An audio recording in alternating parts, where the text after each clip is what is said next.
خلصت كل حاجة في المطبخ وعايزة اروح لولادي عشان اعمل لهم اكل. تأمريني بحاجة يا حاجة؟ ربنا يخليك يا رب. خلصت الحاجة؟ خلصتها. تأمريني بأي حاجة؟ الأوضة كلها كويسة؟ يا حبيبتي. تأمريني أي حاجة؟ تسلمي يا حبيبتي. كتر ألف خيرك. كده خيرك عليا كتير قوي يا حاجة. كتر ألف خير. ربنا يخليك. رزقك ورزق ولادك. خيرك يا رب. ما تحرمش منك ابدا. ربنا يخليك لينا يا رب يا رب، ويطرح البركة في عمرك. احسن حاجه بتعمليها ان انت تجيلك وقول ربنا عمر الحمد لله يا رب. تروح عندي بالدنيا وما فيها. تسلمي يا رب. تسلمي. ربنا يخليك ليا وما تحرمش منك ابدا. خيرك يا رب. تسلمي يا رب.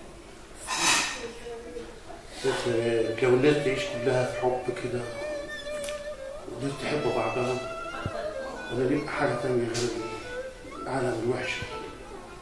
يلا. وربنا خلق الحلو وخلق الوحش وخلق الجنة وخلق النور عشان هي معادلة عند ربنا وموزونة. انا الحمد لله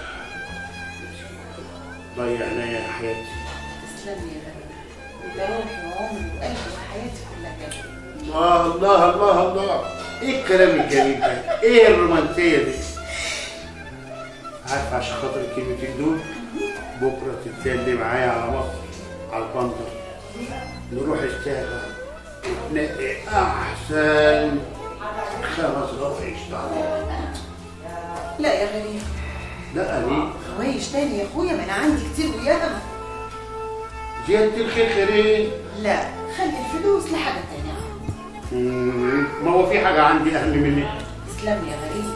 كفاية حسك في الدنيا يا اخويا، وانت مش مخليني محتاجة حاجة من فوق اساس الراس الكف. يا بوي